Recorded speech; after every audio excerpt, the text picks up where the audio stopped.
My name is Esther Moshiri from E-Mentoring Africa. Extremely excited to host you today at the Mentors Parlour on our special Tuesday, where we have two wonderful speakers that have inspired us. This is the fourth Tuesday, and we can't just have enough of you two, but especially SK, who has a fantastic story. He has risen from places that nobody could imagine when you look at him today. And so last week, there was a huge demand that SK comes back, and we want to thank you especially for saying yes, because you are not just responding to our call, but a call from God of touching lives. And so the Mentors Parlour, for those of you who do not know, is a platform where six mentors came together and said, how can we respond to the issue of youth unemployment and other challenges, especially during COVID-19? And so we looked at the issues that the youth raised, and we have been trying to respond to the best of our ability. And where we feel that someone else who is much better than us can respond, we reach out to them. Hence, having SK Blue being part of us. So from me, it's a big welcome. Enjoy the session. Maggie will be asking just a hint question to SK so that the story can flow from the 3 sessions we've had to this one, which I expect to be really, really powerful, because we are all going through change and we cannot avoid it. So how do we innovate in this crisis? I will mute myself, record this session. Should you have a question to ask, kindly post it in our chat, and we will try as much as possible to respond. Otherwise, karibu sana Maggie and SK, and take it on from here. Awesome. Thank you. Thank you so much, Esther. Always a pleasure working with you. And thanks for hosting us. Before I introduce SK to you all, because I don't want to assume that some of you were not there last time, and I can see we have some new guests. So before we do anything, I always believe, I'm a firm believer that God is the source of all wisdom. So if you can allow us to pray. Do I have any volunteers, or going once, going second, Esther and going volunteered. third? Esther, Does anyone Esther, want to thank you very volunteer to much. pray for us? Or I can I'll pray. All right. Good. Okay. All right, then let's pray. Father, we thank you for this day, for even allowing us to be alive this time during this global major health pandemic. We don't take it for granted. We thank you for everyone that has logged in tonight, that has made time to be with us, to have these conversations as we turn job seekers to job creators, because we are the solution that Africa needs. We are the ones we have to be the ones, the solutions to Africa's problems. And we are asking for your presence as SK and I go through this session. And even all the participants, we pray that you give us wisdom, that you guide us, and that you make it such a fruitful and impactful session. We pray for everyone. We pray for our families, our brothers and sisters all over the world, all the continents represented, that Father, you remember your people, that you also take good care of us. We pray, trusting and believing in Jesus' name. Amen. Amen. All right, Nabutola, thank you. Without any further ado, I'm Margaret Kimani. I think I've interacted with half of you, and I'm very honored to actually be speaking with a very, what's the word? SK, sometimes I'm unable to introduce you because your story is such a beautiful African story, such a beautiful Kenyan story. You're like the mission possible. Yeah, when people say it's impossible, you're like, heck no. You started out as a musician. You're a proudly Kenyan, one of the very, very, very, I would call you like a pioneer. Those pioneer gospel artists that, SK, let me crack you something. Yeah, I've just remembered. When I was away, I did not know that some of the music we were listening to, you are one of the people who created it. So as I listen, the more I listen on YouTube, I see that, oh, you are actually the producer and the artist that was behind some beautiful songs. And it's very funny because a lot of us never ever would imagine like an artist, a very good, very gifted gospel musician for that matter, would turn out to be one of the most successful business owner, come fund manager, come Wall Street, you know? And look at you now. You've ventured into different businesses. At some point, you won some very big global awards. And speaking of change, you know, you've evolved over the years. You've refused to remain the same. You've actually chosen to be a transformational leader in Africa and in Kenya, of course. So we are so honored to be with you and to have you. Thanks for coming back. And I think without any further ado, I would want you to, to welcome you. Everyone is really looking forward to, hearing your story, but around why change is inevitable, and especially now with COVID. And perhaps you can start us off. How did it all happen to you? And how, what was your magic in this innovation and innovating solutions that are actually needed in the market and making the money and transitioning from music? Yeah. You, Oh, SK? thank you for the intro. I will paraphrase my journey just to be able to bring us to the current moment. So yeah. So I was born in a bishop's house, and being born in a bishop's house, it's a few things, low-hanging fruits. Number one, music, because before the bishop goes out to preach, you have to go on stage and sing, and that was almost normal for us. We always had to just go up and sing.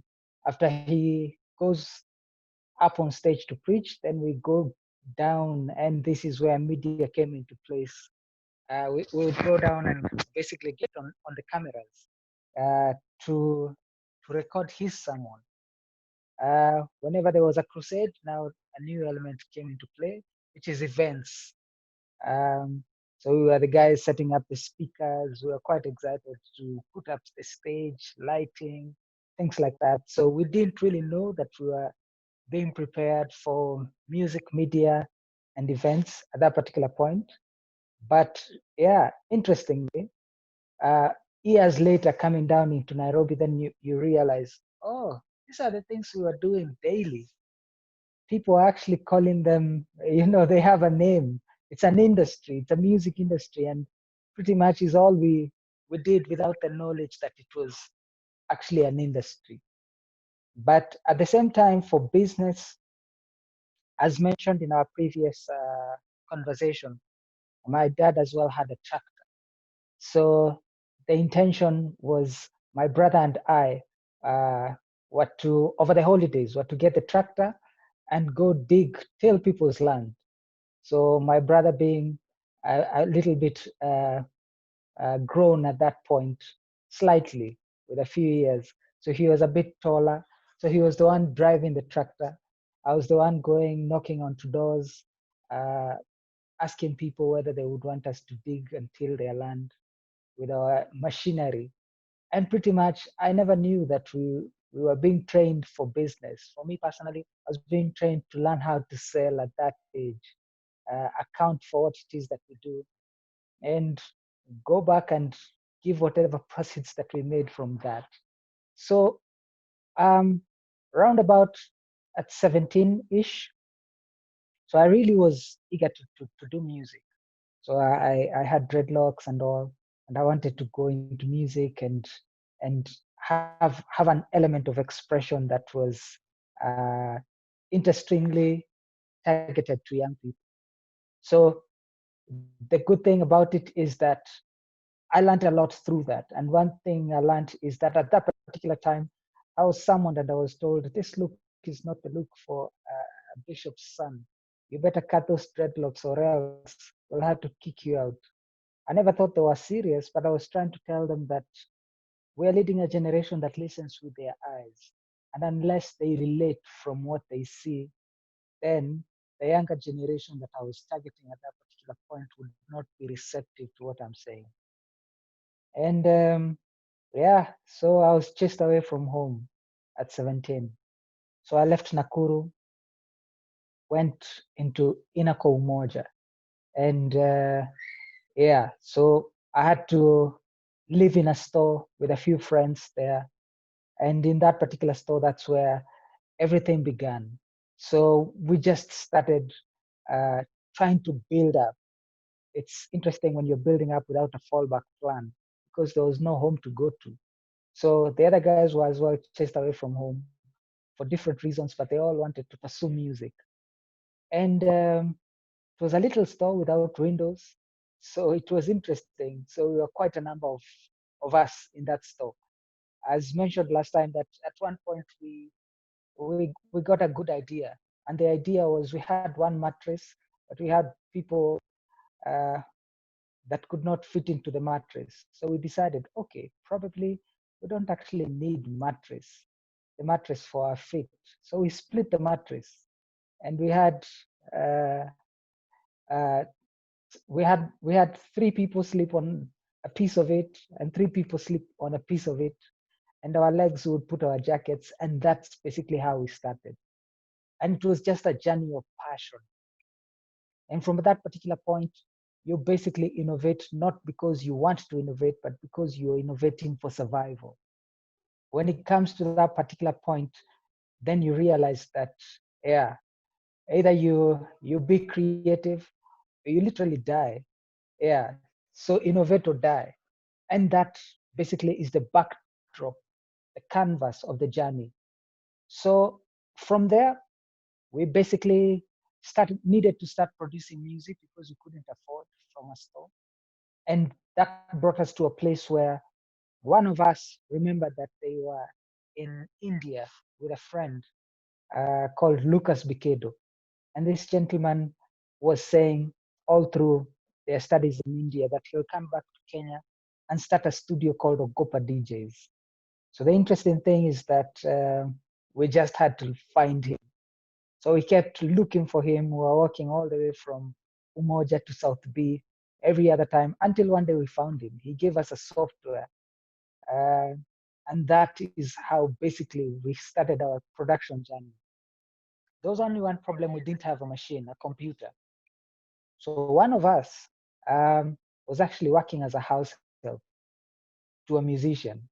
And the interesting thing about it is that that particular journey allowed us to, when the musician leaves the house, we actually put the software on their computer and basically start developing music from that. And therefore, we started there and grew.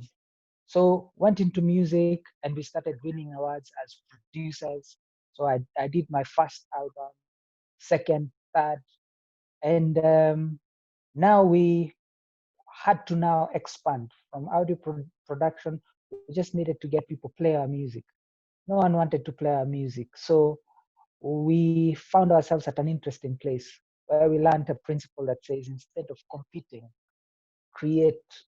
So we actually now had to find a way to get our music played.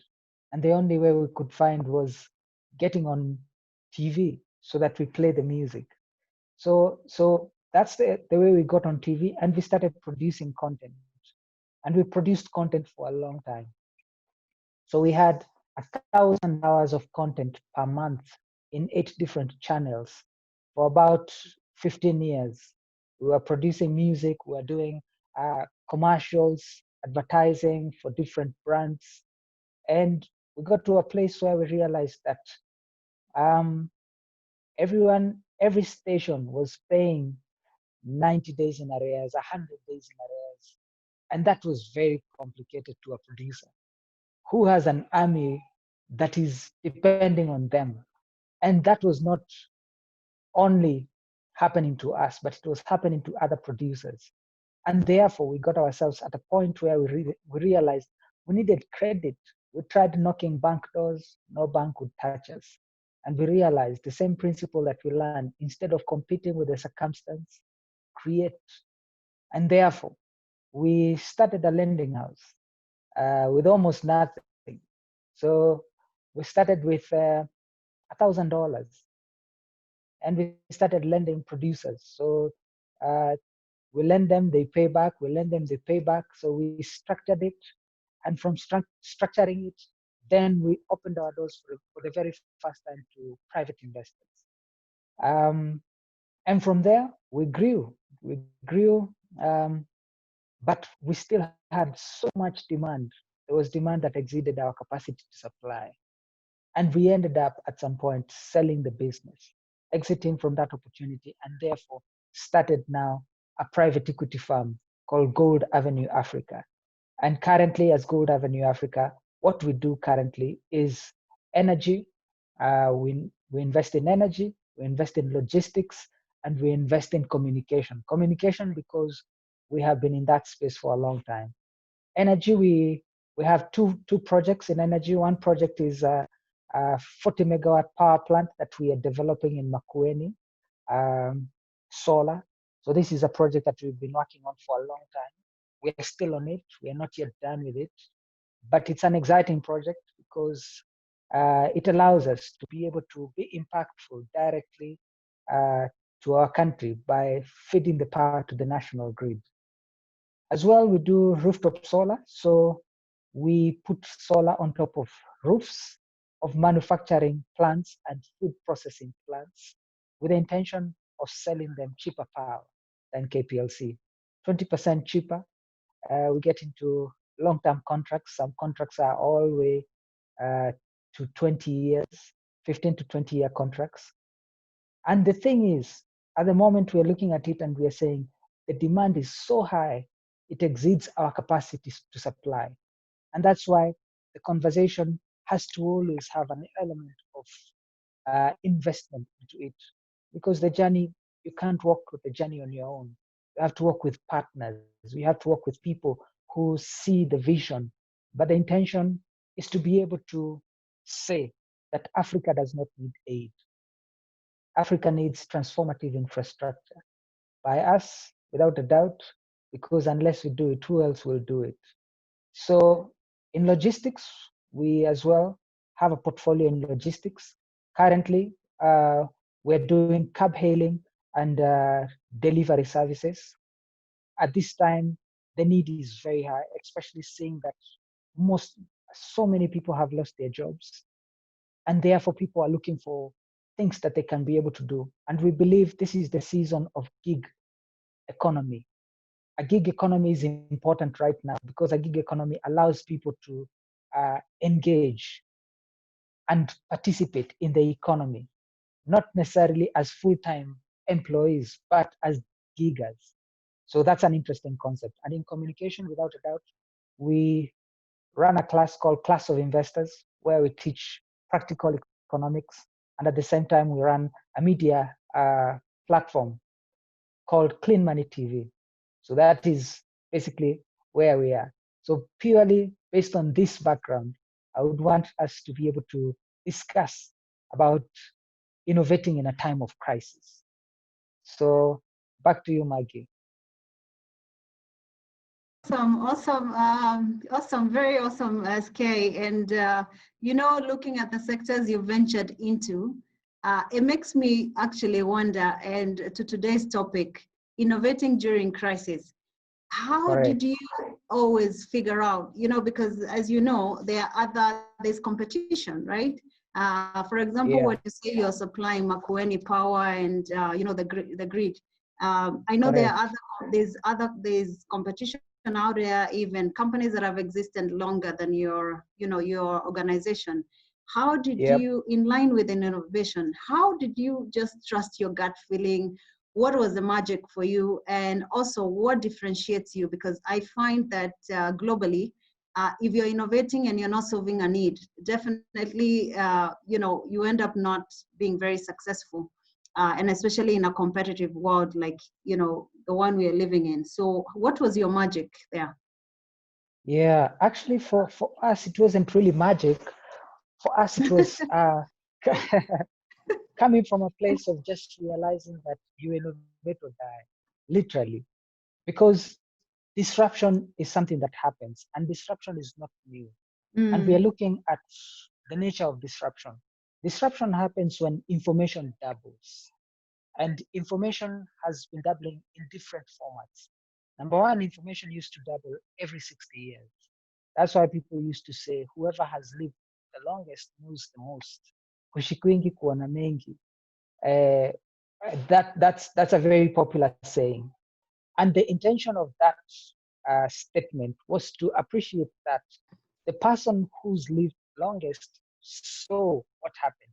Because at that particular time, there was no way to archive events. So all we had in ancient history was tales that were told by our grandmothers or by the elders in a round fire. And when you look at it from that point of view, then you appreciate that information only doubled when the grandfather or grandmother was replaced by a new younger version of a grandmother who came in with a different narrative. And therefore disruptions used to come every 60 years. And disruptions now moved and started happening every 10 years. 10-year disruptions were caused at the first industrial revolution when the newspaper was born. The newspaper changed the world as it was known at that particular point. Because now people would hear narratives, not just from their grandmothers, but other grandmothers in a land that they've never been. And that basically doubled information because now theories and ideas would come through and people would look at things from a very different perspective. And that is an important element to understand. That therefore, from the newspaper revolution, information started doubling every 10 years. So every 10 years, there was a disruption. Then information started doubling every 5 years when the telegraph was born, telephone was born, television was born. All the tellers now started doubling information even faster in 5 years. And the interesting thing is that all of a sudden you started seeing people not only just going and doing a whole campus education, but now evening classes were born because 4 years later you work for a year, then you start becoming a bit your content starts becoming irrelevant. So you have to start keep updating it. And that was an interesting element to look at. And now we are in a different, we are now in the third industrial revolution, which is called the Internet of Things. The Internet of Things is called the access economy. In the access economy, information doubles even faster. And this information now is coming to a place where it's doubling every 6 months. So think of it that information is doubling every 6 months, and we are making 1 year, 5 year, 10-year projections. So the disruption is way too fast for a 1-year projection. Now, leading industries, leading companies are now looking at it completely different. Like ourselves, we are looking at it as well differently. We do only 90 days projections. Every 90 days, we have to reinvent what it is that we are doing. And in reinventing what we are doing, we have to prune the tree, drop what is not working, and innovate into what's working. And that's an interesting thing that we have been able to do. A few things.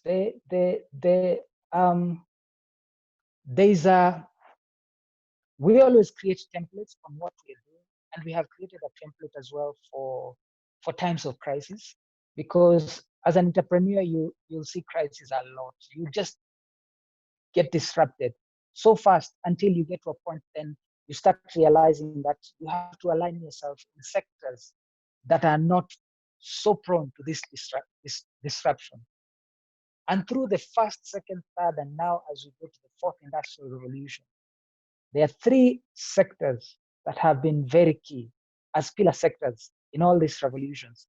And these sectors have maintained a longer shelf life. Their disruption life is still longer, but every other thing has been disrupted so quick. And this is energy, logistics, and communication. The world literally has been running on these 3 pillars. And then every industrial revolution has been looking at these pillars as the core pillars to run things. So therefore, we just have had to learn how now to approach disruption. And different people have different ways of approaching disruption. but I would just want to paraphrase what it is that we do, because I would want to make it practical. I would want to make it something that someone would appreciate and understand.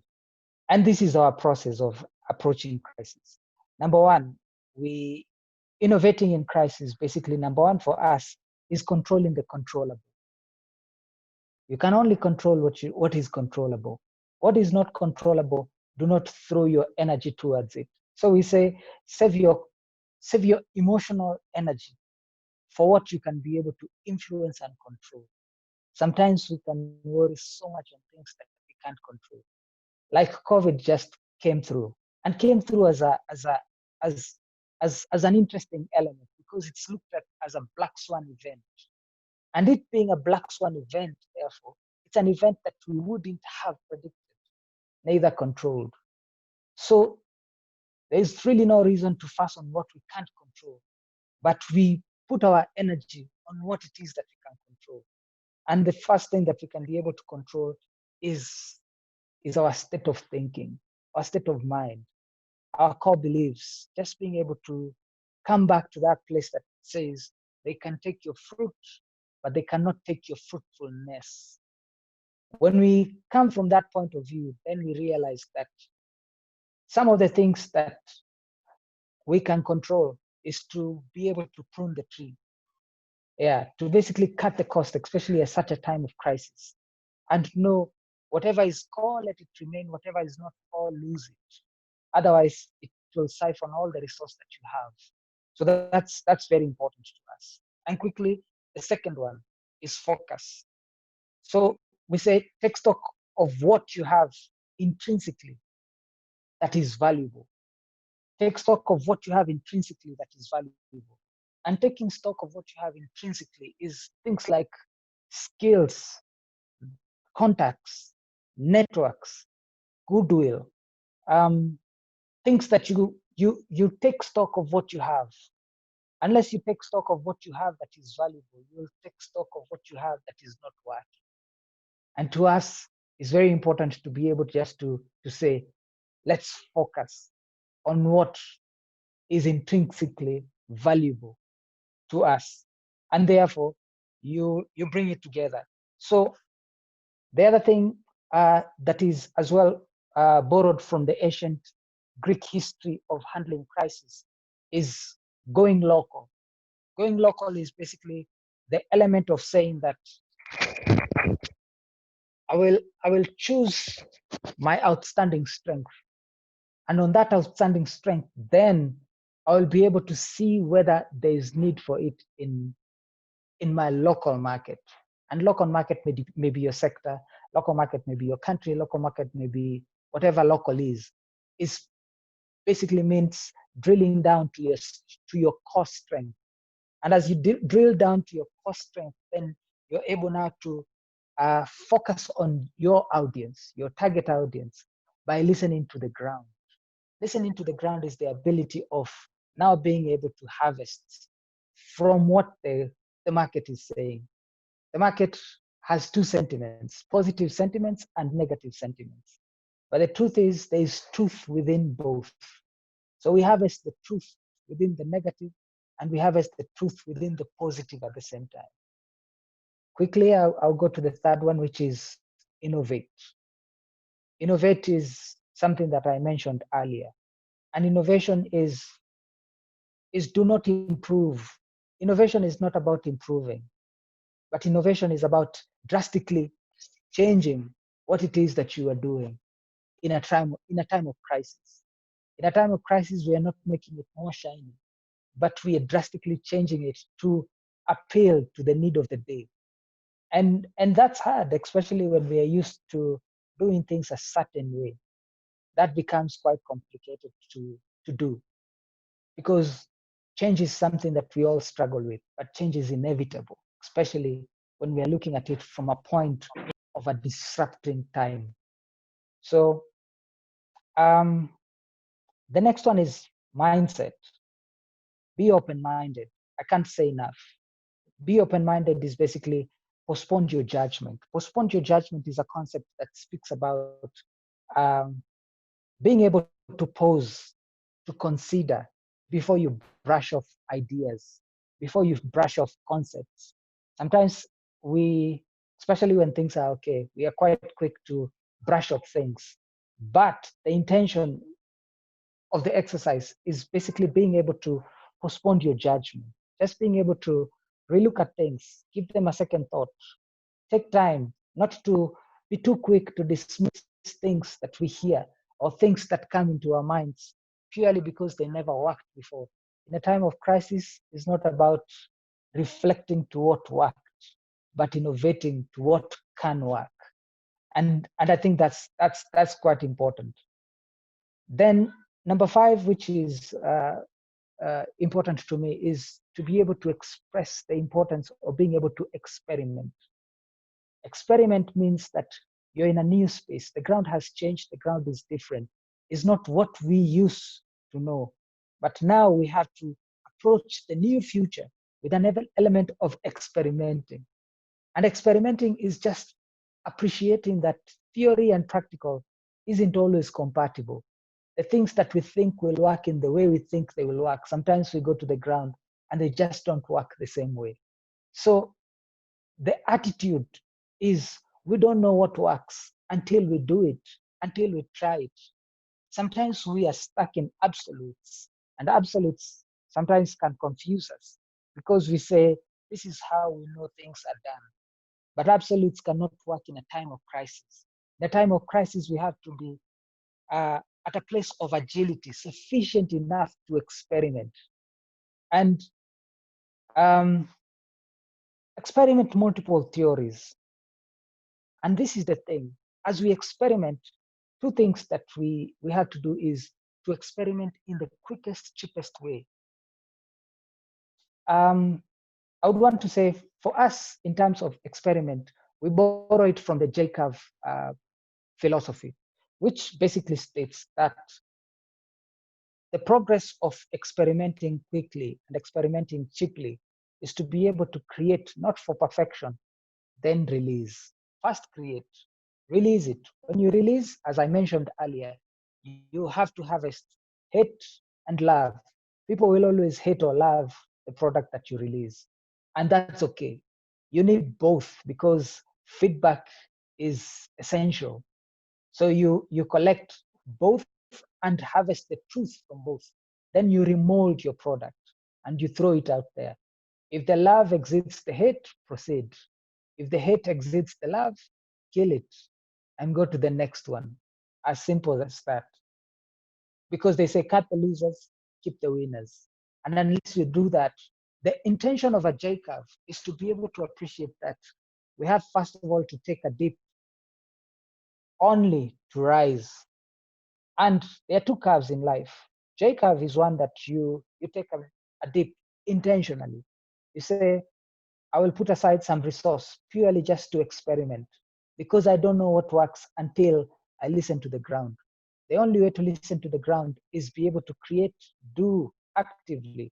We can't listen to the ground by listening to our doubts, but we listen to the ground by putting your product out there, putting your service out there, get love, get hate, harvest the truth from that. Sometimes people criticize you, something that is true. And the thing is basically to just take it in stride and work it to your advantage. So experiment multiple theories in the quickest, cheapest way, without a doubt. That's why they speak about research and development.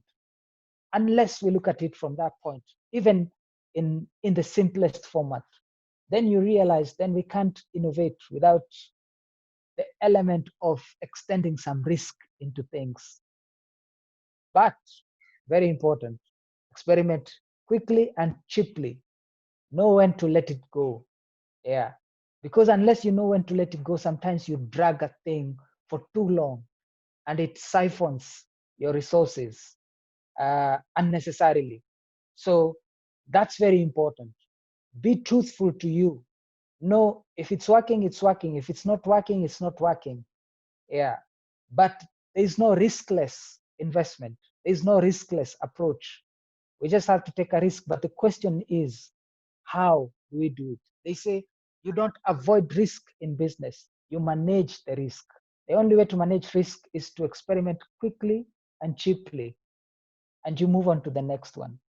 So the last thing I would be able to say is the ability to be agile. To be agile. Agility and speed come together, because in business, they say, in business, speed is better than accuracy. Yeah, you think long, you think wrong. Why? Because as we said last week, the human mind has a doubt window, and the doubt window is actually so small. They say it's a 5-second doubt window. So that's why they say, the Bible says, let your yes be yes, let your no be no. Because if your yes is not a yes and your no is not a no, then you give back to a maybe. Maybe gives back to doubt. Doubt, as we said as well, as Shakespeare mentioned, our doubts are traitors that make us lose the good we might often win by fearing to attempt. Our doubts are traitors that make us lose the good we might often win by fearing to attempt. And we mentioned last week that doubt comes from a place of imposter syndrome. Sometimes we doubt because we feel we are not good enough. Sometimes we doubt even though there is proof that we are the guy for the job. We intrinsically feel that we are fraudulent as players of that particular thing. And this is something that we have to overcome, because in innovation in crisis, there is no other way except doing it. You only progress by doing, not by wishing, not by regretting. But you see, now we have to bring ourselves to that place. There's an interesting saying that Benjamin Disraeli said. He said, I have brought myself by long meditation to the conviction that the human mind with a settled purpose must accomplish it. Nothing can resist the human will. It will stake even existence itself for its fulfillment. It basically means that sometimes we despise the things that we think of, especially in a time of crisis. It's important for us to realize that we have to curb our doubt. And unless we do that, then our doubt becomes a hindrance to our progression. So in the simplest format, I would be able to just say that in a time of crisis, therefore, we realize that there are a few things that are coming up. We are anxious, we're scared, we are fearful, we are caught by surprise. But at the end of the day, we have to realize that leaders are born in crisis. And in crisis, a leader has to be vocal and visible. We have to do the things that are unpopular, because unless we do them, who will do them? This is the time where we come forth and let our core values, our belief systems pave the way for us, because we're coming from a place of understanding that there are some truths that are leading our lives. And unless we stand on those truths, then we miss the point. And some of the truths, especially in Africa, people believe in God. The world over, people believe in God. And these are principles that we can stand on, especially at such a time. So, Maggie, I would just want to bring it back to you so that I allow you to, as you had earlier mentioned, to ask a few questions. Awesome, awesome. I'm loving. I think I've written so much notes. I don't know about the rest of the teams in the group, but SK, I just love your analogy. But I want to throw a question back to you. And you know, your story is very inspiring, because we know by at least for the last 30 minutes, even for the newcomers, we know that at least it's possible. This can be done. It can be done right here in Nairobi, in Kenya, and in Africa. But I want to toss this question and play devil's advocate and ask you, you know, it saddens me in a way that, you know, Africa is so blessed. And we inhabit, I think, one of the richest, you know, God, I think, was very strategic, gave us the richest natural resources. I can give you an example of Congo, DRC.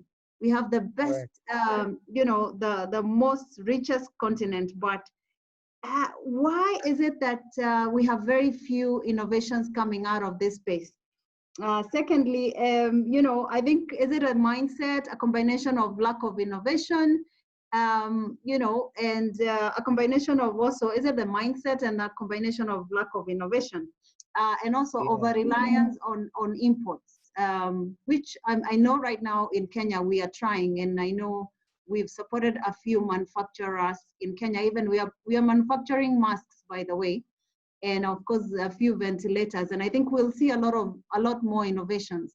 But what is your take on that? Why is it like that? And remember, I love your hashtag that Africa does not need aid. We can do it. Yeah. Yeah. No, we don't need aid. We can do it ourselves. It's just that we need more innovators like SK. Correct. I would, thanks for the question. I would want to say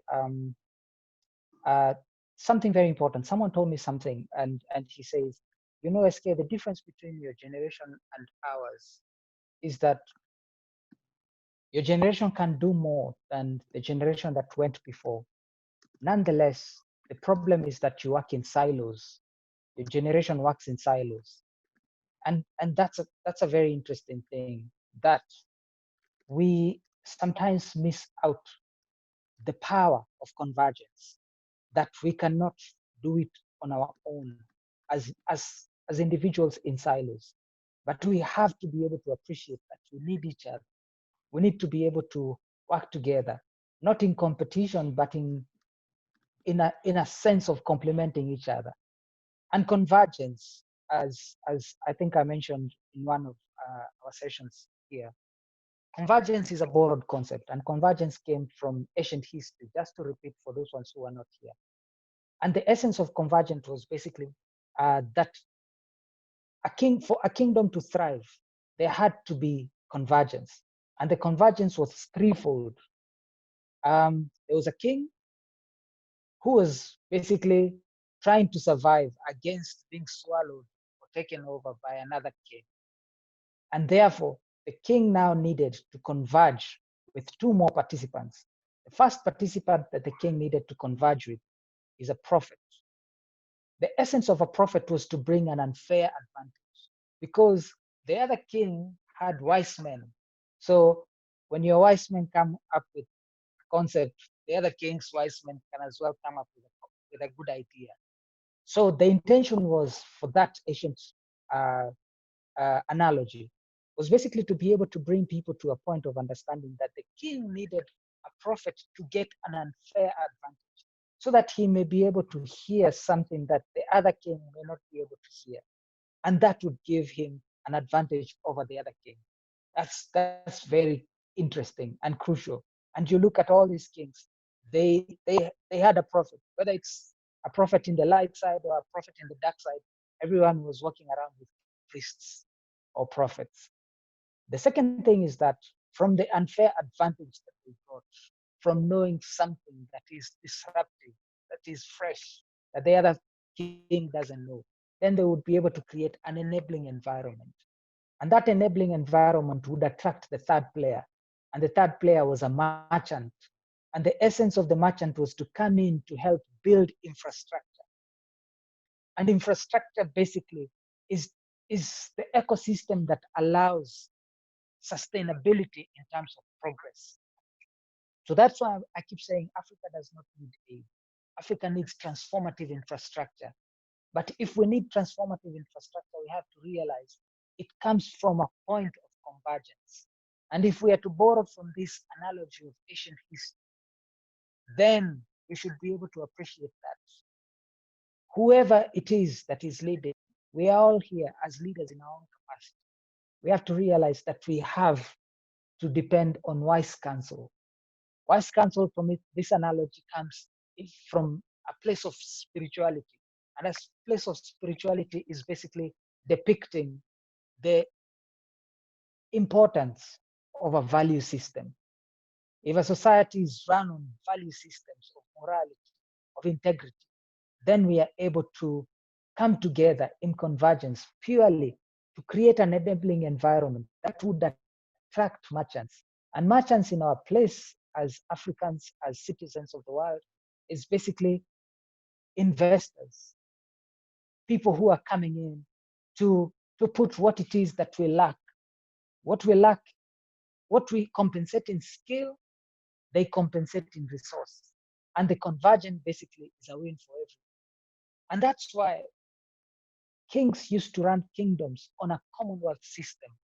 And a Commonwealth system basically stated that the game is not over until everyone wins, because the wealth is communal, it's everyone's.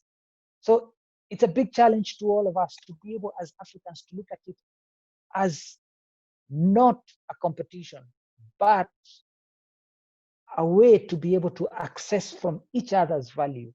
If we access from each other, then we're literally unstoppable. And from that point of view, I would want as well to say, the other thing is learning how to fail. I feel like as Africans, we just need to be allowed to fail. Unfortunately, our societies don't allow us to fail. It's embarrassing to fail. It's humiliating to fail. People will write about you when you fail. What if failing was not as bad as it's made to be? Because there is failing well. And failing well is failing quickly. You do something that doesn't work, and basically you learn from it from a place of reflection and be able to quickly change into something else. You're in a market, you're disrupted, let it go as quick as you can. Then realize that they can take your fruit, but they cannot take your fruitfulness, because we are carriers of that fruitfulness. The well of abundance resides within us, but we have to protect and guard our hearts, because from them comes the wealth of life. That's my take on Africa. So without a doubt, if we converge and appreciate that it's Commonwealth and we are accessing from each other and allow each other to fail, it's okay to fail. Let's fail forward. Let's fail as we move. What doesn't work, doesn't work. We agree, we accept it, we rise and go forward. Unless we fail well, by failing forward, by failing quickly, by dropping what doesn't work and keeping what works, and holding each other, then Africa has a challenge, because every financier that is out there wants to see a consolidated front from sectors, from different groups, but it's very hard to get a consolidated front unless we're together. So we've been sitting down with financiers a lot, and financiers have been complaining and saying, SK, we keep coming to Africa and coming purely because they say Africa is rising. But when we come to Africa, we find that there are no deals. It's the most shocking thing. And we wonder, how is it that Africa is struggling alive? That's very strange. So I've been asking them, why is it that you said there are no deals? They say the size of the deals is off. The deals are too small. And why are the deals too small? Because everyone is working as a silo. You get? So the appetite of most financiers internationally is right now $10 million. That's where the appetite is. But the deals that are on the ground in Africa are so small, they are minus $100,000. So we are stuck in two worlds. One world of creatives that are trying to own what it is that they have, hold it, suffocate it, and they don't want anyone else to touch it. But you see, there's a principle that says, in the kingdom, we don't seek to own, we seek to access. Because what we own, we protect. What we access is protected. And when we come from a place of access, then we realize that we are accessing from each other. We're coming together as a consolidated front so that we may be able to, as well, create an enabling environment for merchants that want to come in and invest into opportunities in Africa. When we started the Makueni Power Company, we started this as a long-term project. We projected that it will take us 10 years to do it. At the earliest, 7 years. This, through the journey, has been one of the most unpopular things that we have done, purely because everyone is thinking, I just don't get it. Why would you wait 7 years for a project? Because of how Africa is brought up. Africa is brought up to want things quickly. Africa is brought up to do gigs and to do something and get paid in the evening. But the future cannot be built on gigs. We will not leave an inheritance for our children's children based on a gig. We will leave an inheritance to our children's children based on an infrastructure, because an infrastructure is a pipeline that drips value. So we are paid for that value that drips from this pipeline. Think of it that as an example of power, that you plug it on the grid and your children's children will be able to benefit from it purely because it's a pipeline. So the obsession of the people who are progressing forward, the countries that are progressing forward, is not a gig. Their mindset is coming from a point of infrastructure. But this is the thing. Infrastructure is an interesting game. They say in history, there comes a time that government infrastructure fails. It's inevitable. Globally, there comes a time when government infrastructure fails. And when government infrastructure fails, it will be replaced by two options. Option number one is a populist leader. A populist leader will come through, and that's how Hitler came through. Hitler came through in a time of crisis, and he came through to redeem face for Germans, because Germans had just left the First World War and they were humiliated.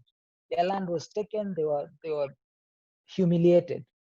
And basically he came through and said, it is time to gain face back.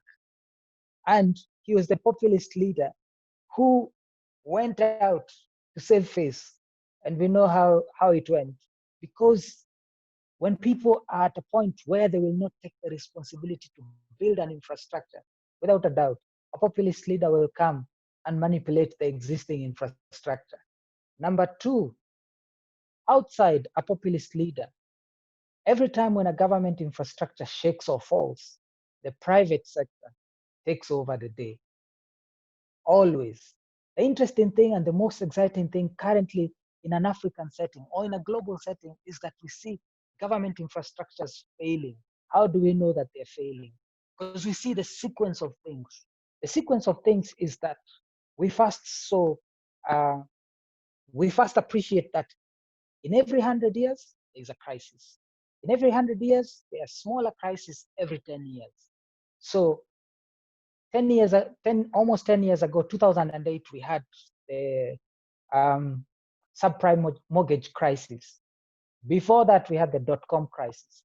Before that, we had the market crisis. Before that, go all the way to the 1800s. Every 10 years, there's a crisis. And the next crisis that now is coming is a government debt crisis. A government debt crisis basically means that governments have taken so much debt to a point they won't pay. They won't be able to pay. So we're looking at a time where we have to appreciate and learn that, without a doubt, we will see failing government infrastructures. I'm telling you, this is the golden age. The golden age allows private infrastructure to rise, allows private infrastructure to be able to now come through and create infrastructure. And that's the excitement thing. And that's why for us, we're purely focusing on infrastructure-based projects for our investment. Back to you, Maggie. Awesome, SK. It's very exciting to hear. When you were talking about Hitler, I was almost thinking, we have one of us here, Heather. I was thinking of Mr. Donald Trump, but I'll save that story for another day, yeah? Yeah. Yes. Now back to you, and speaking of failure, what is your opinion of, when you talk about innovation, obviously, someone has to start somewhere, and I know majority of the people in this group, you know, are young people who are starting out. You're lucky, at least you've gone ahead of us, some of the young people here who are starting out. I know from my experience, I see a lot of, you know, young entrepreneurs like starting, you know, their mentality is, I want to dream big, I want to start big. And of course, we encourage people to think big. But on the flip side, I think sometimes you must start small. I know even for yourself, you started small. Perhaps you can paint a picture of Correct. what you would advise. Yeah, in terms of Yeah. course, innovation, you have to start, but what would you advise? Start small, Yeah. think big, of course, scale up fast. Correct. So we've spoken about the end in terms of the end, and now that we've spoken about the end, that's the bigger size of the game. So now we have to rewind and ask ourselves, how does it start? It starts from a very basic place of realizing that there is need that we are sorting. Unless we are solving a need, then we miss out completely on why we are in business. Business is as simple as curing a need. That's all, the end. And now we are coming from there as entrepreneurs at this current state of crisis. The one big miracle that I see is that we starting small. A small entrepreneur is agile. A big institution may not necessarily be able to be as agile as a small entrepreneur. And that's a big one, because you can move fast, you can shut down what's not working, you can start another one, you can experiment quickly the things we were saying, and you can be able to come through with an innovative idea. And the thing is, starting small is important because there is something in finance they call bankability. So bankability, for lack of a better word, I would want to just give it the street word, is the question is, who will do the dirty work? The dirty work of experimenting, the dirty work of trying out, the dirty work of doing it at small scale, the dirty work of going to the ground to listen. That is priceless. And I'm telling you, big organizations have no time to do the dirty work. But you cannot be bankable without doing the dirty work. And the dirty work is things like someone who will do the feasibility study, someone who will just try it, go to the streets and sell it and see whether people want it. And then other people now will come in to help you scale it. But thinking it is not sufficient. Ideas are worth less. So we walk around with a briefcase full of ideas. But unless we implement those ideas, I'm telling you, they will not really help anyone. So as a young small entrepreneur out there, or whatever size of an enterprise that you're doing, just do it from a place of sorting a problem. And our formula of doing this is broken down into 3. I hope it won't sound complicated. Number 1, we normally say defend the brand. Defend the brand is how does it look? How does it feel? Who do I need?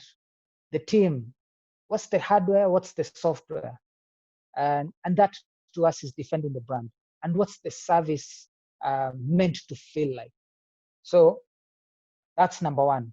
For us, it's very important to defend the brand. Number 2, then we go into defending demand. Does anyone need whatever it is that we are offering? Yeah. How do we know they need it? We can only know they need it by going out there and signing contracts that are not less than a year. So we are defending demand. And when we have contracts that are not less than a year, and we have defended the brand, we know the look and feel, we know the team want, the office space, the hardware, software, and now we have contracts to show that we not only know that there are people who want what we have or what we are offering, but we have contracts of people committing to buy what it is that we are offering. And the contracts exceed our capacity to supply, without a doubt. That makes you attractive. Then the next one is defending margins. Now that you have found contracts and people who are willing to buy what it is that you have, Then it brings us now into a new space. And the new space it brings us is now the space of being able to appreciate that we are now defending margins. How do you prune down your costs so that it doesn't cost you so much to create this thing? Make it cheaper, make it affordable. And if you can do it that way, then it basically has brought you to a place where you have created an enabling environment as the king of that concept to be able to partner with merchants who are investors who allow you to scale. Back to you. Awesome. Now, SK, those are very, very, very good points. How do you deal with fear? Because as you know, I think I would say half of the people here might be micro or smaller SMEs. And Yeah. what was your strategy in dealing with fear? And because as you know, there's never a good time to start. You just have to get started. So perhaps you can shed some light as we come to the close of this session so we can allow people to have questions. Okay. Fear is present at all times, unfortunately. And they say courage is not the absence of fear, but courage is doing it afraid anyway. And the way personally I've been able to overcome fear is by being decisive and being quick. Yeah, that's why they say you think long, you think wrong. So when you know what it is you want to do, then you have to jump onto it immediately. So for me, how I do it is, number one, when I have an idea, I have to look for someone who will hold me accountable. I tell them this crazy idea that I have because they say conviction has a 24-hour window. What does that mean? A 24-hour window means that within 24 hours, then the conviction is fading. It's like dreaming. So you wake up in the morning and the dream is so vivid and clear. But as you go through the day, it's becoming less clear, vaguish. By the next day, you're trying to tell the tale of this dream. And you basically can't because conviction has a window. So the intention of conviction is to be able to hit it while it's fresh. And the best way is to speak to someone who will hold you accountable. Tell them, I have this idea, I have this vision, I have this dream. It scares me, but I need to do it. You hold me accountable. So the second thing that from there you do is that you have to implement. Because unless you implement, then you'll get into analysis paralysis. You'll start over-analyzing things in a way that is not necessarily beneficial to you. And analysis paralysis brings us to a place where you know what it is you want to do, but you're relooking at it, you're researching, then relooking at it, then now you're starting to see what can go wrong and what can go wrong over what can go wrong, and you're paralyzed. And I'm telling you, you will not do it. So as I mentioned, you think long, you think wrong. Courage is not the absence of fear, but it's doing it while afraid anyway. So accountability helps. When you have someone who says, SK, you said you'll do this thing. You better do it because you're committed to do it. And anything you commit to is a covenant, and you basically can't go back to it. If you're to be a person of your word, we have to be able to come from that point of knowing I might fail, I could fail, but I have to try. I have to do it. Let me do it, and let's assume it doesn't work. If it doesn't work, it doesn't work. We move on, because fruitfulness resides inside of you, and you cannot deplete the fruitfulness in you. So when we look at a principle, like as Socrates said, whoever teaches people how to die has taught them how to live. The principle is basically bringing us to a place of appreciating that. Teaching people how to die is teaching them to live beyond their fears. Then you have taught them how to live. Because if we can live beyond our fears, think of how liberated we are at the point where fear is not the biggest hindrance in our life. Therefore, we are unstoppable. We will do what we can do. If it works, it works. If it doesn't, it doesn't. But at the end of the day, when we look at the deathbed survey that is done across the world, people say three things. If you would do it all over again, what would you do differently? People would say, I would read more, I would risk more, and I would spend more time with family. I would read more, I would risk more, I would spend more time with family. The worst thing we want to have at the end of it all is regret. Yeah. So that's my take to that. Awesome, awesome. SK, it's getting exciting by the minute, but I know time is not on our side. Perhaps we can take a few questions from the participants. Guys, perhaps you can. We've muted the video because of the bandwidth. It was very poor earlier, but kindly feel free to just unmute yourself and ask the questions. The reason we are doing this in the evening is because we want to have conversations, real conversations, to benefit someone who is in business. So SK, as I wait for questions, is there any question before? Yes, Maggie, can I ask a question? Yes. Someone has inboxed me and is asking, must I be a college graduate for me to be successful in business? What does education have to do with success in business, in short? I think that's what they want to know. Awesome, good question. Okay, great. I would answer it this way. I would say the skill of the 21st century is learning how to learn. Learning how to learn is an important thing. So we have to demystify what learning has been. So there are two learnings. Number one is there's traditional education and there's alternative education. Traditional education is learning what changed. That's the simplest description of it, is learning what changed. But alternative education is learning as things change. So most curriculums are built on what changed. And you realize information is doubling, disruptions are coming, and sometimes what changed does not necessarily help us face tomorrow. But learning as things change is the ability to learn how to learn. And I would personally say that it's not true that you need that particular degree to make you a productive, progressive person. That's not true, at least according to me. I was in college for 2 weeks. Yeah, that's all.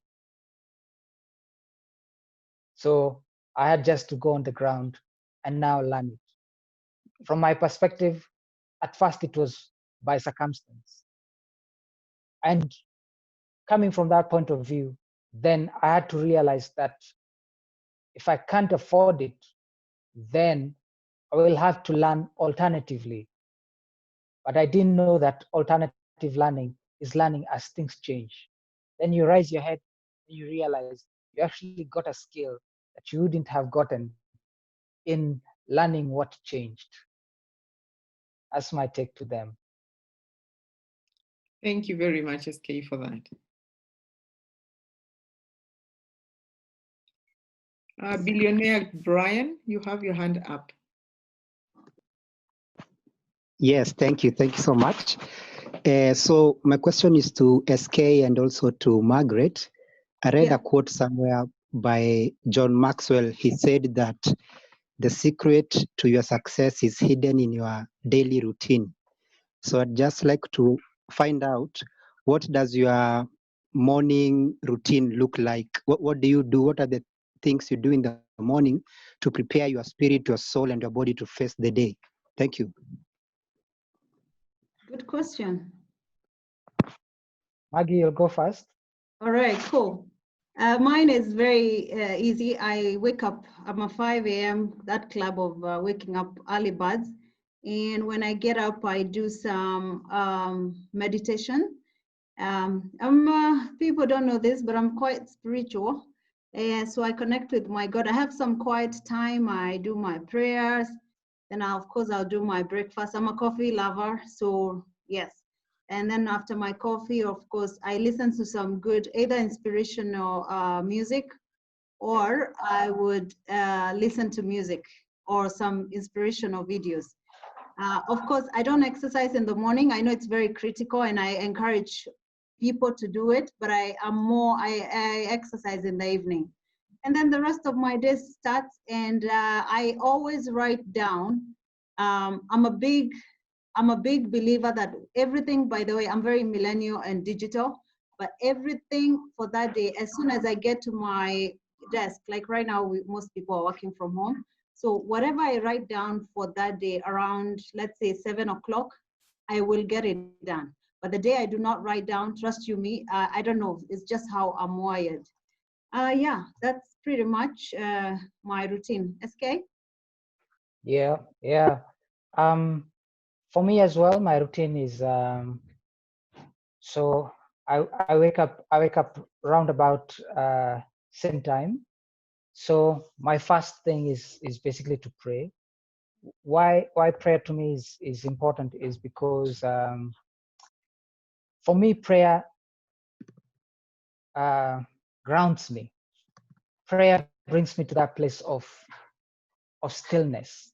I feel like I can't think unless there's that element of stillness, and prayer gives me that element. And in prayer, to me, I don't know, but I take prayer slightly differently. To me, prayer is not the essence of what I will say to God, but to me, prayer is slightly different. I go for a few things. Number one, when I go into the place of prayer, I'm going there for peace. I want peace of mind. I want stillness. I want the running mind to be able to be still, to stop. And the second thing I want to be able to get from a place of prayer is as well direction. I want to be able to put the things that I need to do for that particular day. There's something you mentioned about meditation, and for me, meditation comes from a prayer meditation point of view. In a time of prayer, then I'm able to actually relook past at yesterday, look at the things that I would have done differently, look at the things that I would the things that I shouldn't have said, look at the things that I should have said but I didn't get to say, and basically take stock of yesterday. Then be able to now come into the present state. The things I can't change, I drop. The things that I can't hold, I release, because I try to make sure that I'm not bitter as I get into this new day. If there are some hurtful things from yesterday, I just need to be able to deal with them and leave them there. Forgive them and forgive me, and allow me a new chance to do today. So that to me happens through prayer, and it's extremely important. So crossing over from that point, then of course dedicating what it is that I have to do that day. And it helps because sometimes things are very scary. Sometimes you're doing things and you're thinking, okay, this is huge. I honestly can't do it on my own. But from a place of prayer, you almost come out with an attitude of assurance that God is in control, and going forward, it makes it bearable. Then the second thing is that I take time to read. I used to read 30 minutes a day. Then I started now changing my way of reading. So I do audio. I watch quite a bit, and as well I read. So that helps me. When I'm fatigued reading, I can listen. When I'm fatigued listening, I can watch, and that helps me to learn quite quick. So I do that. Then yeah, I get breakfast done. I leave for work, as the kids are leaving to school as well. So drop them to school, say goodbye when schools were there, then, then get to work. So when I get to work, at least it's easy to be able to sit down with different teams. So we have several teams. So different teams have different days when we do executive committees. So it's quite structured, it's quick. We are able to handle things quite quickly because we have different CEOs. They normally have done most of the things. So we just coming to a place of being able to reassure what they're doing, encourage them, pave the way. If there's a link connection or approve some resources that need to go to them, things like that. So then I leave for swimming. Yeah. So whether it's raining, whether it's hot or cold, it doesn't matter. I have to hit the pool. It's whether it's at night, whether it really doesn't matter. I have to hit the pool because it allows me now to make closure of the day. Yeah. So that's the way I do it. So then have dinner with kids, do Bible study with kids, release them to go to bed. We stay up with my wife. We basically just talk stories endlessly. Then yeah, get to bed and start a new day. Awesome. SK, you're lucky you're in Kenya. There's no winter and those things. Now, there's a very good question here. There's a very good question here by Catherine. I'm just going through the charts here. And she's asking, so business growth calls for change. How do you best do you transform from being a sole business person to getting a team on board and making them embrace your vision? Perhaps you can share what has worked for you when you are now. Sorry, You know. say it again. I've lost you a bit. I was trying to look for the question. Oh, so sorry. So there's a question here from Catherine Wanderi. She's asking, business growth calls for change, yeah? Like, for example, when you're scaling up. So how do you best transform from being a sole business owner to getting a team on board? And how do you, how do you make them embrace your vision? Because you're the visionary. Correct. So in this format, you're the king. Remember the king that we mentioned in the convergence. I want to start by saying that the essence of building a business is to be able to sell the business. That's important for me to say. We build businesses as entrepreneurs so that we may be able to sell the businesses. We have no business keeping a business. It's built to be. And when you think that way, then now you're traveling from the future, you're traveling from the end, you're traveling from the place of understanding. Since this is something that I will sell, then who will I sell it to, even before we begin? So I'll sell it to people who are looking for, as we mentioned, different investors or different buyers have an appetite. And their appetite would be, I'm looking for, as an example, I'm looking for a town-based business. So then they want to buy it so that they make it a county business or a state business. Then they sell it to someone who will make it a national business. The person who's doing a national business is buying it because they want to sell it to someone who wants to do a regional business. Who's buying it because they want to sell it to someone who wants to do a continental business. Who wants to buy it because they want to take it to the New York Stock Exchange as a global business. So that's the journey to the end. But when we are building businesses for income, then we are building businesses the wrong way. A business is not meant to be for income, but it's meant to be for growth. So what gives the best income is a job. But if you're looking for a business, then you need to approach it not like a new job, but you're building an asset that you'll be able to offload. So for a small business person, therefore, you realize that you're building a business, but you are a seller of that business. There are two ways to sell the business.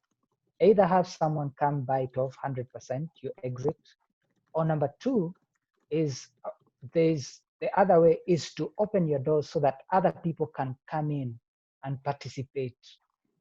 So you sell it, but yet manage it.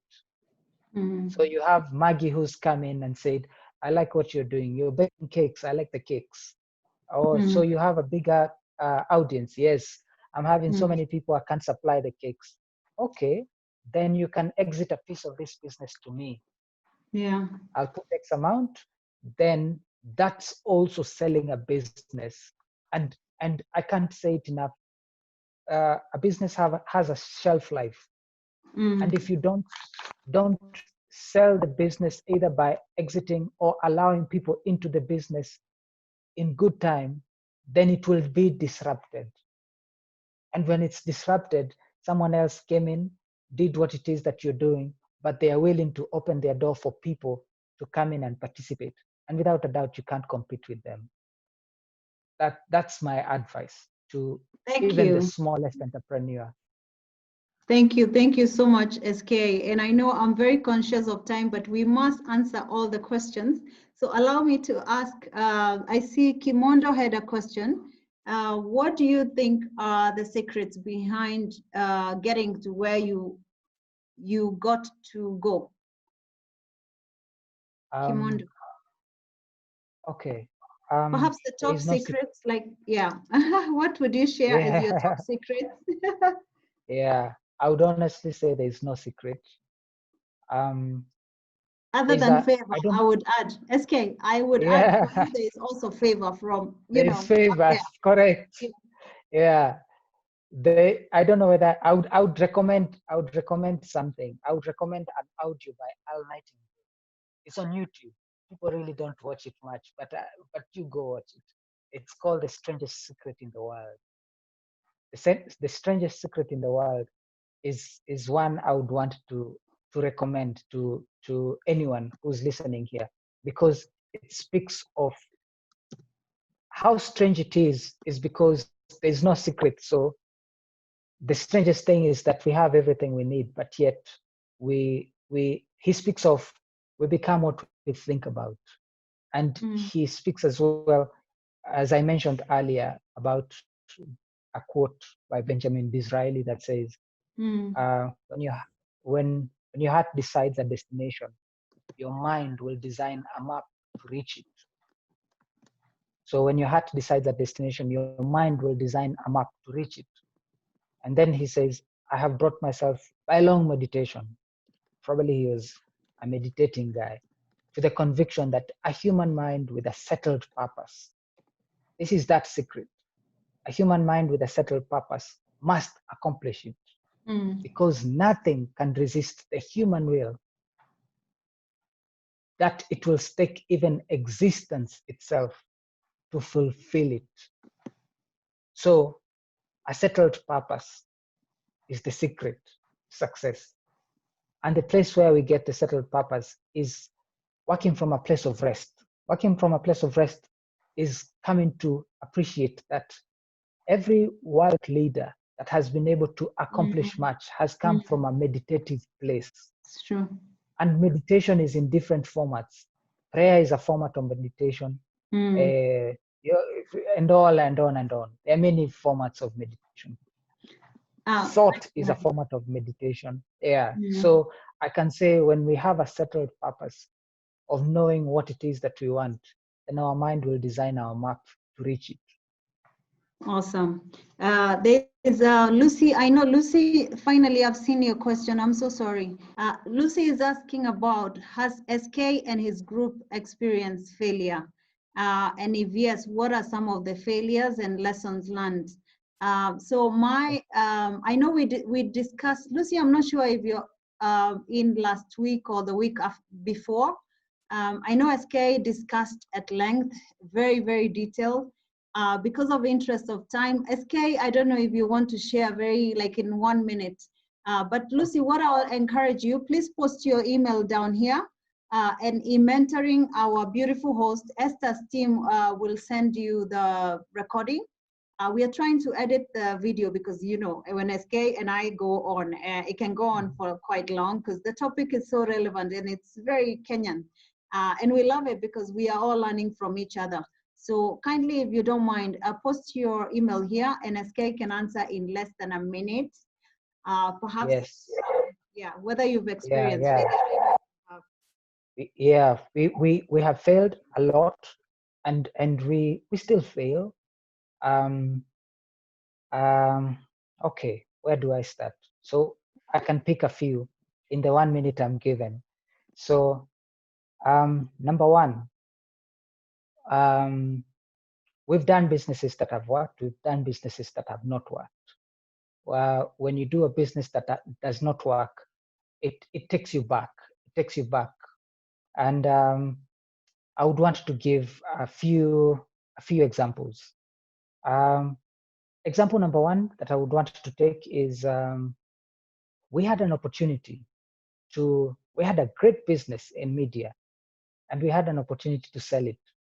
But at that particular point, we ran the business for 15 years, a whole 15 years. But I remember at some point we were approached and someone wanted to be able to buy business. But we came from a school of thought at that particular point of ownership as opposed to access. And we walked away from a lot of offers that you look back and you're like, we only wish we did it differently. But we had now to take it in stride and realize, okay, how best can we look at these things? We've done businesses as well where we've been able to get board members on board. And a business that started well, then you find you have people that you're not of the same state of mind or value system. And now you're looking at things and you're convicted deeply because you're now pushed to do things that are not aligned to your core values. And therefore you look at a business that you love and you're forced to decide or to arrive to the decision of walking away. We've failed many times. That's all I would want to say. But now we're at a point where we are not afraid of failure anymore because now we know how to fail. Fail quickly, fail well. If we can fail by Friday, even better. It's cheap. But we don't want to wait 10 years to fail. I think you're on mute. Sorry, you're on mute, Maggie. Thank you so much, SK. I keep saying that one of the reasons why I'm very passionate about mentorship is because, you know, why even I thought of bringing you on board is because a lot of successful entrepreneurs, and I'm talking very big ones, global ones even, most people don't talk about their failures. And I think your story is so real, real things, real problems, real failures, but good successes at the end of it. So we thank you for being vulnerable. And yeah, this is awesome. And I don't know if we can take one last question, guys, because of interest of time. I'm conscious that most of us have families and I know it's past dinner time. So kindly, if you have a question, raise your hand, one last chance. And as we do that, I don't know if you can see here, I'm holding here, where is mine? There's this book. I recommend a few books. Actually, this is I'm actually having, now we cannot travel and it's my vacation time. So I'm working on a few books, but I recommend this book. It's Rich Dad, Poor Dad. I think I've read it. I bought it when I was in the States. I've read it like, this is gonna be my 5th time. Yeah, that's one. Move it a little further, Maggie. Sorry? Move it a little further from your camera so that we can see the book in full. Okay, there you go. You can see it? It's too close. Go back. Yeah. Yeah, perfect. Okay, this book, please invest your money. It is worth your reading, yeah? Because some of the things SK is talking about, I think money, actually for me, the education, the first education is what all of us did. Some of us have PhDs and masters. That's formal education. You know, you do algebra 1+1. That's, you know, I love our education system. It's good. But guess what? The second one is what somebody asked about. The technical, the TVET. In Kenya, we have, for the sake of our friend from the States and other countries, in Kenya, we have the technical, whereby I might not have been a master's student, but guess what? I want to learn how to do beauty. So I go to a beauty school, they give me the skill, and I'm an expert in that area. But the third education, and I think SK, we might have to invite you next week.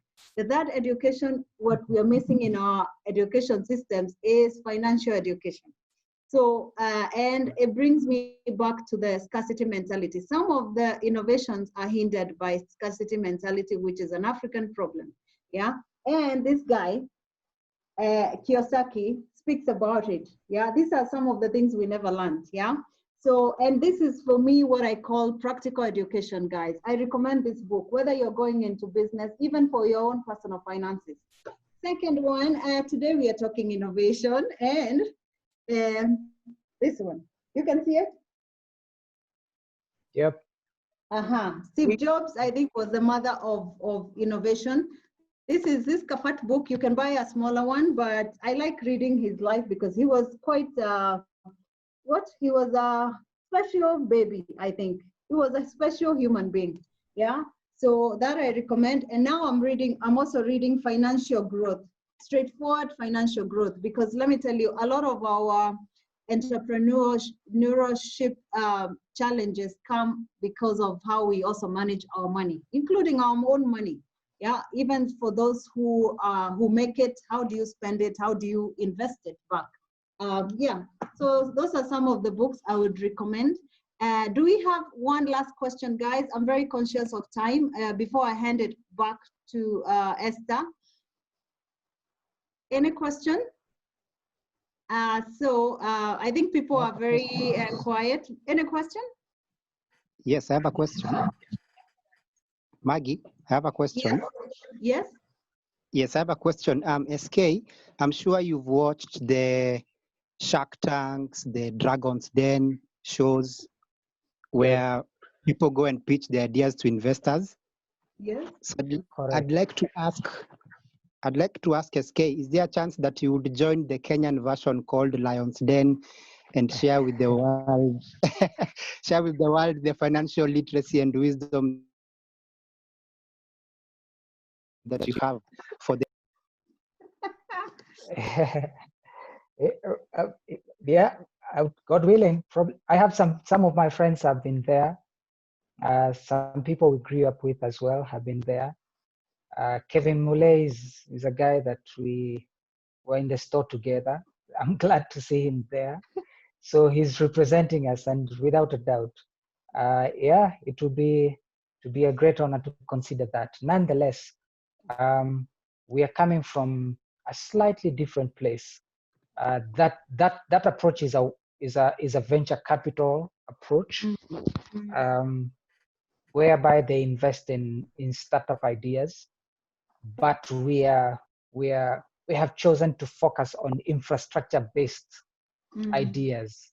So it's slightly different, but without a doubt, I would be more than honored to engage and contribute wherever I can, if invited.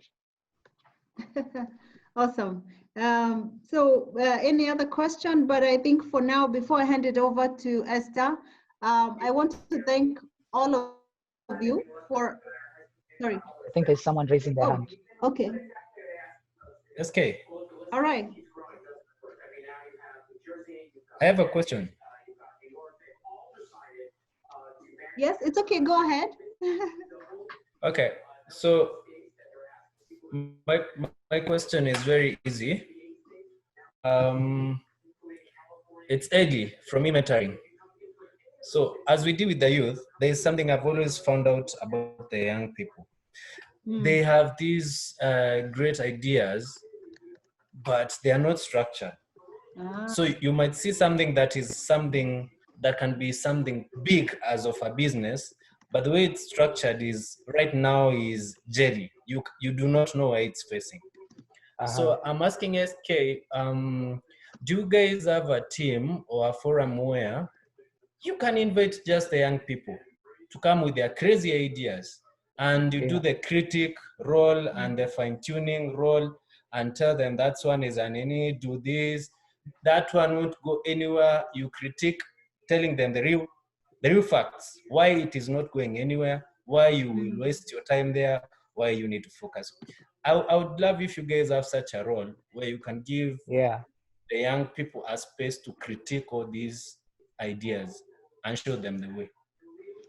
Very good question. Before SK answers, Ruri, maybe I could pick it offline, but there is a lot of such forums that are already there in Kenya.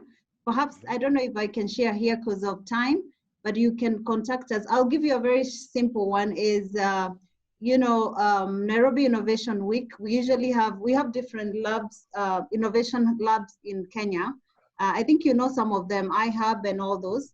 But what I like about Nairobi Innovation, because I sit in the committee, is that we are able to, we have different work streams. For example, if it's agribusiness, if it's education, if it's like SK infrastructure or mining, people have very different ideas. And what we do is some of us become judges in different sessions. So we divide it to make sure every sector is represented. And a lot of these guys, by the way, I'll tell you for free that they are very young people. In fact, we have so many people that are like third-year students, second-year students in most of the universities in Kenya. And what we do there is we give our service. People come pitching ideas. In fact, some are funded. So the private sector, such as the banks and SK Blues or Gold Avenue, come in and fund this project. And we make sure that whoever pitches, we have a category for winning, and it's a good boost. And what we do there, even if you do not win, is what Ruri you've asked. You're able to be critiqued. People give you ideas. They tell you this one does not make sense, and so those forums are there. But we don't mind to engage if you feel that there is need, perhaps in a sector that is not covered. Instead of reinventing the wheel, it's what SK Blue was talking about. He was talking about collaborate, with like-minded people. Instead of reinventing, create. Don't compete with what is already there. But SK, you can go ahead, perhaps, if you have other thoughts. Yeah, definitely. I don't know whether I've been seeing Nyatetu's hand up for a while. Oh, sorry. Probably she can ask. Nyatetu, I missed you. I missed that. Please ask. Yeah. In fact, you just showed a book from Moses Mikisa. Cool. Yeah. Note it down. Okay, it's straightforward financial growth. It's so much. Straightforward financial growth. It's actually my current read. I can't put it even down. It's so awesome. Thank you so much. All right, welcome. Did you have a question? Sorry? Did you have any other question?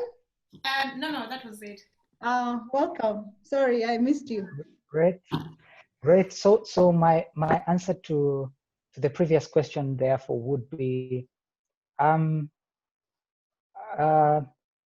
Maggie mentions, there are a few forums out there, which are great forums.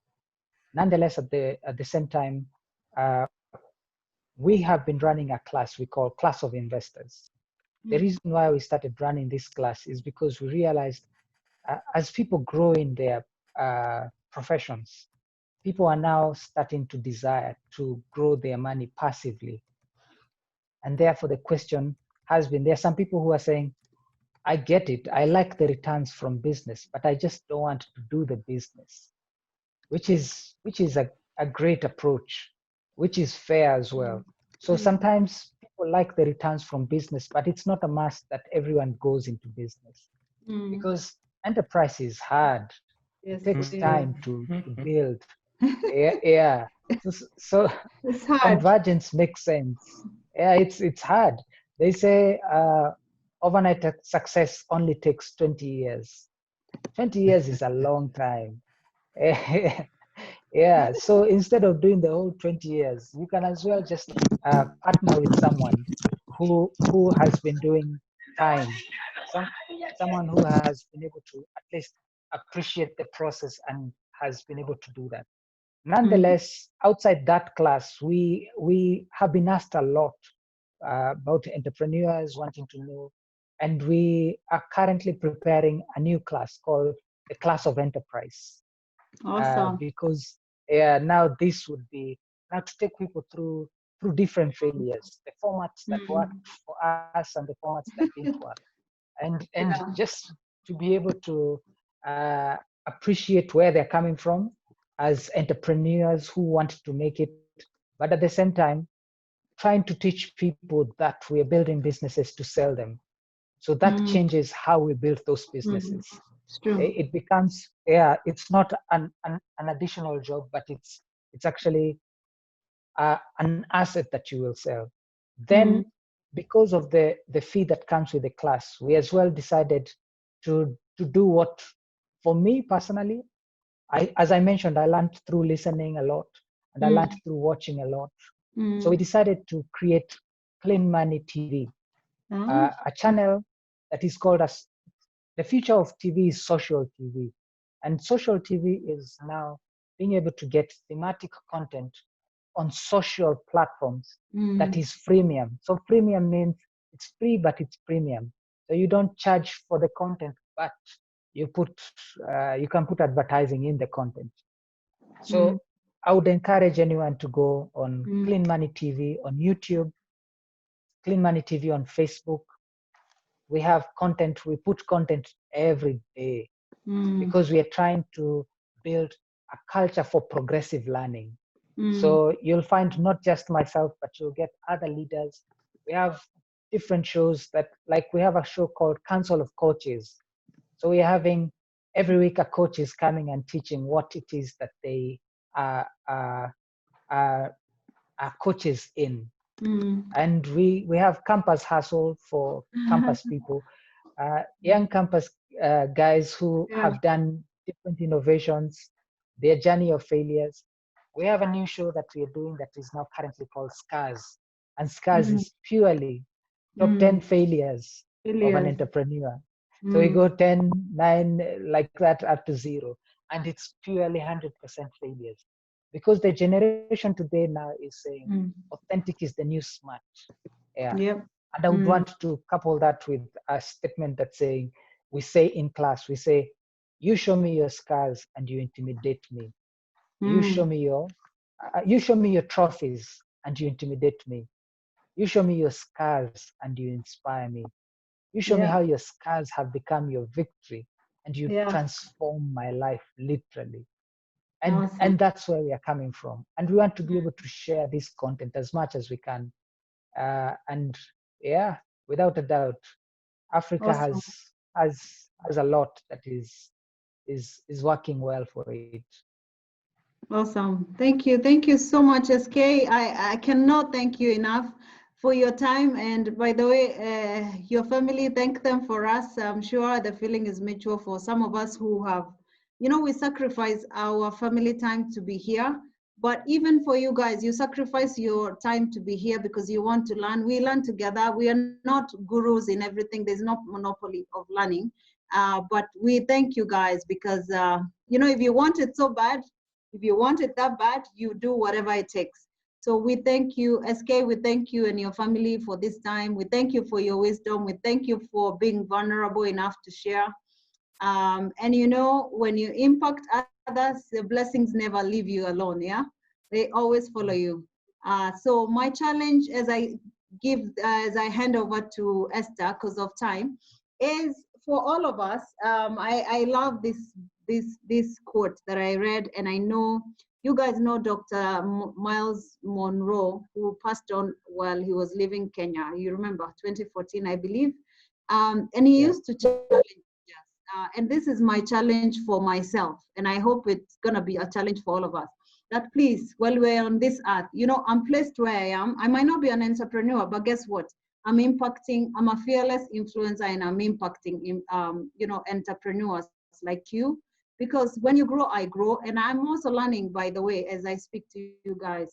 So I want to challenge us. He used to challenge us that we want long to die empty. Because guess what? The only reason God put us on earth And the only reason God has placed us where we are in those leadership positions is to influence other people. So even for you guys who have hanged on here, the 36 people who are left in this group, I want to challenge you with a lot of humility. Please reach to another fellow entrepreneur that might not be on the forum. Share with them whatever the big nuggets that SK was, the top nuggets that SK summarized for them, and invite them to these forums, because guess what, guys? We grow together, and yes, indeed, Africa does not need aid. What Africa needs is innovation, innovative solutions that can solve problems, yeah? So without further ado, I want to bless you guys. I want to wish you a very good night. And you know, our journey in this mentorship forum, we usually say, we impact one person at a time, one at a time. We even if we impacted 2 people out of this session and they become the next SK Blue, our work is done. I think we don't want, okay, I'm proud of Jack Ma. I am a big fan of Steve Jobs. I've gone all the way to Apple, in California. But guess what? I think for me, my joy will be to see the new Jack Ma's from Kenya, from Africa. And I'm not I love other countries. I'm a global citizen, but I love our country that we can build it ourselves. Buy Kenya, build Kenya, manufacture yourself. Let's create solutions, innovative solutions. So I can go on and on, but Esther, over to you. Thank you, SK. God bless you, and God bless you all. Thank you very much, Maggie, for those inspiring words as you conclude. And as Maggie said, we can't thank you enough, SK, for your wisdom. This time round, instead of saying we will have SK next week, this is a challenge to us. SK, thanks for sharing what you have at your organization. I want to challenge each of us to actually go on your TV and subscribe to Clean Money TV. Let us see what content you have put out there. Because if we cannot consume your content, then who will? And especially the fact that you actually have stories of people who talk about scars. When Ruri asked questions about the ideas the youth have, I think some of those answers they will find when they listen to the scars stories in your channel. And when they listen to campus hustles, because these are young people that will talk about what they've gone through. So for me, this is I think I want to put SK on a little holiday for 2 weeks. We all go to Clean Money TV, and I will be your first subscriber. I go and see what you have, comment, perhaps see how we can also participate and push our young people into your channel so that when we pick something, when you come back next time, and probably we'll give you a 2 weeks break or so, we are able to share stories of what we learned, what we picked, and how we are taking advantage of this crisis. Because what I have picked from you since you started speaking to us is that there is opportunity in crisis. And if there is anything we can pick from you, let's pick that, do something. It doesn't matter, kama ni mama mboga, ama whatever little I will do. It's a story that we can come and share. So SK from me is you've challenged us.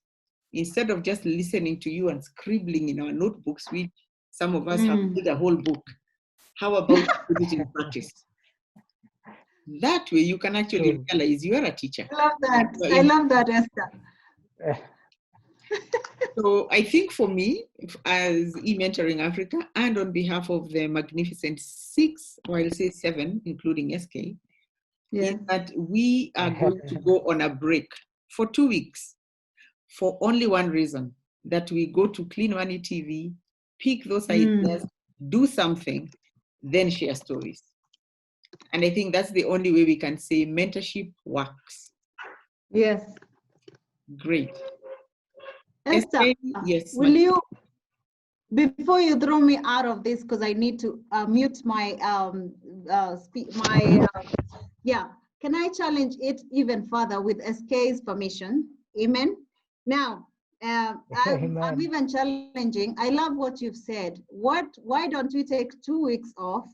And after 2 weeks, if we can have somebody who will have implemented the ideas they've learned and from all the nuggets from SK, if we can even feature them on Clean Media, Clean Money TV, right? SK, we can interview Yeah. this person and say they implemented this small idea, and you know, this can be very practical, guys. And I'll tell you for free, the other day I was going through your Clean, I'm a big fan, SK, as you know. So I was going through Clean Money TV, and I found Joshua, who is the CEO, a third-year student in your campus hustle. He's my mentee, and he's the CEO of Tutorgram. So they're doing online digital. It's like God had prepared them for COVID-19, man. So they're offering solutions. So can we do it like that? Let's have a practical idea implemented, and we will actually interview you, SK and I, on Clean TV or other channels. We can open our networks to even other channels to market your brand, because we want you guys to make money. Yeah, the opportunities. So I'm done. You're right, Maggie. We shall do that. And so for now, I want to thank all of you. We are now 28. Thank you for hanging in here. SK, I will allow you to enjoy those beautiful babies of yours. I know they are dying to spend time with daddy. Maggie, you have hidden Amani upstairs somewhere. Please go back to her. Some of us have not had our dinner, so it's time for us to take a break as we thank God for all this. And if Catherine is still in the house, Catherine Wanderi, if you could kindly close with a word of prayer. I'm hoping you're here. Then we can pray and call it a night. And if I can't see Catherine, I will ask somebody from Germany, and that is Nyateto Katamu. That's my niece in Germany. If you can really close with a word of prayer, Teto. Okay, sure. Thank you.